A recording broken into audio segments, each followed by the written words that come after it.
ಜನರೊಂದಿಗೆ ಜನತಾದಳ ಕಾರ್ಯಕರ್ತ ನೋಂದಣಿಯನ್ನ ಇಡೀ ರಾಜ್ಯ ವ್ಯಾಪ್ತಿ ಒಂದು ಗುರಿಯನ್ನ ಇಟ್ಕೊಂಡು ಆ ಗುರಿಯನ್ನ ಮುಟ್ತಕ್ಕಂಥದಕ್ಕೆ ಈಗಾಗಲೇ ಕಳೆದ 2-3 ತಿಂಗಳ ಹಿಂದೆನೆ ಮೊದಲನೇ ಹಂತದ ಕಾರ್ಯಕ್ರಮವನ್ನು ಮುಕ್ತಾಯ ಮಾಡಿದ್ವು.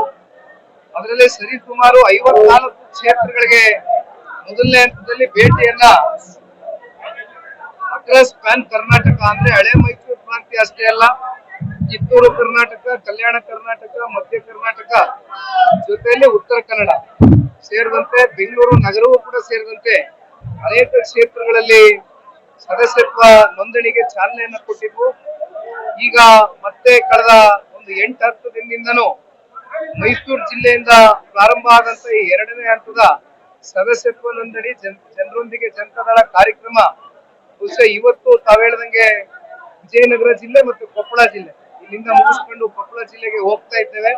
ಜಿಲ್ಲಾ ಪಂಚಾಯತಿ, ತಾಲೂಕು ಪಂಚಾಯತಿ, ಗ್ರಾಮ ಪಂಚಾಯತಿ ಚುನಾವಣೆಗಳು ನಾವೆಲ್ಲರೂ ಏನ್ ಎದುರು ನೋಡ್ತಾ ಇದ್ದೇವೆ.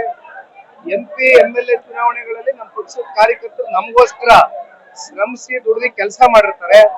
ಈ ಸ್ಥಳೀಯ ಚುನಾವಣೆಗಳಲ್ಲಿ ಕಾರ್ಯಕರ್ತರನ್ನ ಗುರುತಿಸಿ ಅವರಿಗೆ ಅಧಿಕಾರ ಕೊಡಿಸ್ತಕ್ಕಂಥ ಕೆಲಸ ಜಿಲ್ಲೆಯ ನಾಯಕರು, ರಾಜ್ಯ ನಾಯಕರು ಎಲ್ಲರೂ ಸೇರಿ ಮಾಡ್ಬೇಕಾಗಿರ್ತಕ್ಕಂಥದ್ದು ನಮ್ಮ ಜವಾಬ್ದಾರಿ ಇದೆ.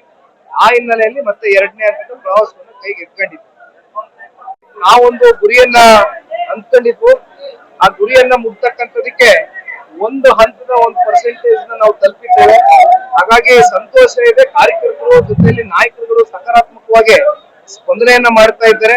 ಬಹುಶಃ ಇನ್ನು ನಾವು ಗುರಿ ಮುಟ್ತಕ್ಕಂಥದಕ್ಕೆ ಈ ಕಾರ್ಯಕ್ರಮ ಮುಗಿದ ನಂತರ ನಮ್ಮ ಗುರಿ ಬಹುಶಃ ನಾವು ಅಂದ್ಕೊಂಡಿರ್ತಕ್ಕಂಥದ್ದು ಸಾಧನೆ ಮಾಡ್ತೀವಿ ಅಂತಕ್ಕಂಥ ಅಸಲವಾದಂತ ನಂಬಿಕೆ. ನಾನು ಈಗ ತಾನೇ ಬಹುಶಃ ವೇದಿಕೆ ಮೇಲೆ ಮಾತನಾಡ್ಬೇಕಾದ್ರೆ ಹೇಳ್ತಾ ಇದ್ದೆ, ಜನತಾ ಪರಿವಾರ 89ನೇ ಇಸ್ವಿನಲ್ಲಿ 2 ಸೀಟ್ ಬಂದಂತ ಕಾಲವೂ ಇದೆ. ಮತ್ತೆ ಅದರ ಮುಂದಿನ ಚುನಾವಣೆ ಸಂಪೂರ್ಣ ಬಹುಮತದಿಂದ ರಾಜ್ಯದ ಜನತೆಯ ಒಂದು ಆಶೀರ್ವಾದದಿಂದ ಸರ್ಕಾರ ರಚನೆ ಮಾಡಿರ್ತಕ್ಕಂಥ ಇತಿಹಾಸವೂ ಕೂಡ ಇದೆ. ಜನತಾದಳ ಪಕ್ಷ ಇದು ಒಂದ್ ರೀತಿ ಮಾತಾಡ್ಬೇಕಾದ್ರೆ ಇನ್ನೂ ಒಂದ್ ಮಾತು ಹೇಳ್ತಾರೆ. ಹತ್ರ 54 ಜನ ಶಾಸಕರು, ಮಂತ್ರಿಗಳು, ಉಪಮುಖ್ಯಮಂತ್ರಿಗಳ ಮಟ್ಟಕ್ಕೆ ಜನತಾದಳ ಪಕ್ಷ ಬೆಳೆಸಿದ್ರು ಕೂಡ ಆಯಾ ಸಂದರ್ಭದಲ್ಲಿ ಆ ಕಾಲಘಟ್ಟದಲ್ಲಿ ಅವ್ರಿಗೆ ಬೇಕಾಗಿರ್ತಕ್ಕಂಥ ನಿರ್ಣಯ ತಗೊಂಡು ಪಾರ್ಟಿ ಬಿಟ್ಟು ಹೋದ್ರು ಕೂಡ ಈ ಪಾರ್ಟಿ ಇನ್ನು ಸದೃಢವಾಗಿ ಉಳಿದಿದೆ ಅಂದ್ರೆ ಯಾವ ಒಬ್ಬ ಕಾರ್ಯಕರ್ತ ಪಕ್ಷದ ಬಾವುಟವನ್ನ ಹಿಡಿದಿದ್ದಾನೆ ಆ ಪಕ್ಷದ ಬಾವುಟಕ್ಕೆ ಎಷ್ಟು ಬೆಲೆ ಕೊಡ್ತಾನೆ, ಎಷ್ಟು ಆಧರಿಸ್ತಾನೆ ಅಂತಕ್ಕಂಥದ್ದು ಬಹುಶಃ ಅನೇಕ ಚುನಾವಣೆಗಳಲ್ಲಿ ಸಾಬೀತು ಮಾಡಿದ್ದಾರೆ. ನಮ್ಗೆ ಸಂಪೂರ್ಣ ವಿಶ್ವಾಸ ಇದೆ. ನಾಯಕರುಗಳು ಕೊರತೆ ಎಲ್ಲೋ ಒಂದ್ ಕಡೆ ಒಂದಷ್ಟು ಭಾಗಗಳಿದ್ರು ಕೂಡ ಆ ನಾಯಕರನ್ನ ಸೃಷ್ಟಿ ಮಾಡತಕ್ಕಂಥ ಶಕ್ತಿ ಮತ್ತೆ ಸಾಮರ್ಥ್ಯ ಪಕ್ಷದ ಕಾರ್ಯಕರ್ತರಲ್ಲಿದೆ. ಜೊತೆಯಲ್ಲಿ ಸನ್ಮಾನ್ಯ ದೇವೇಗೌಡರು ಸಾಹೇಬರ ಮಾರ್ಗದರ್ಶನ ಇದೆ. ಕುಮಾರಣ್ಣ ಅವರ ನಾಯಕತ್ವದಡಿ ನಾವೆಲ್ಲರೂ ಸೇರಿ ಇಡೀ ರಾಜ್ಯದಲ್ಲಿ ಎಲ್ಲ ಹಿರಿಯರ ಒಂದು ಸಮ್ಮುಖದಲ್ಲಿ ಪಾರ್ಟಿಯನ್ನು ಒಟ್ಟಾಗ್ತದೆ.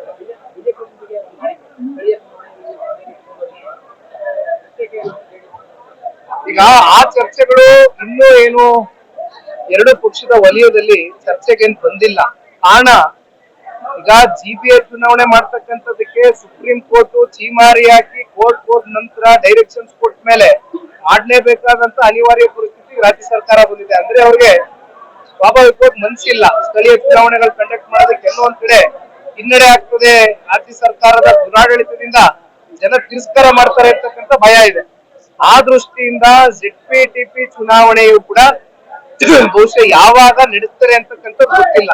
ಅದು ಸಮೀಪ ಬಂದಂತ ಸಂದರ್ಭದಲ್ಲಿ ಖಂಡಿತವಾಗ್ಲೂ ನಮ್ಮ ಪಕ್ಷದ ವರಿಷ್ಠರು, ಭಾರತೀಯ ಜನತಾ ಪಾರ್ಟಿಯ ವರಿಷ್ಠರು ಇಬ್ರು ಕೂತು ಚರ್ಚೆ ಮಾಡಿ ಅಂತಿಮವಾಗಿ 2 ಪಕ್ಷದ ಕಾರ್ಯಕರ್ತರಿಗೆ ನಾವು ಯಾವ ರೀತಿ ಗೌರವ ಅರ್ಪಿಸಬಹುದು ಆ ರೀತಿ ತೀರ್ಮಾನಗಳು ತಗೋತೀವಿ. ಇವತ್ತಿನ ಕಾಲದಲ್ಲಿಯೂ ಕೂಡ ಈ ರೀತಿ ಯುದ್ಧಗಳಾಗುತ್ತೆ ಅಂತಕ್ಕಂಥದ್ದು ನಾವು ನೀವು ಕಂಡಾಗ ಎಲ್ಲೋ ಒಂದ್ ಕಡೆ ಸಮಾಜ ಯಾಕೆ ಇಷ್ಟು ಅಮಾನವೀಯವಾಗಿ ವರ್ತನೆ ಮಾಡ್ತಾ ಇದೆ ಅಂತಕ್ಕಂಥದ್ದು ನಮ್ಮಲ್ಲಿ ಕಾಡ್ತಕ್ಕಂಥ ಯಕ್ಷ ಪ್ರಶ್ನೆ.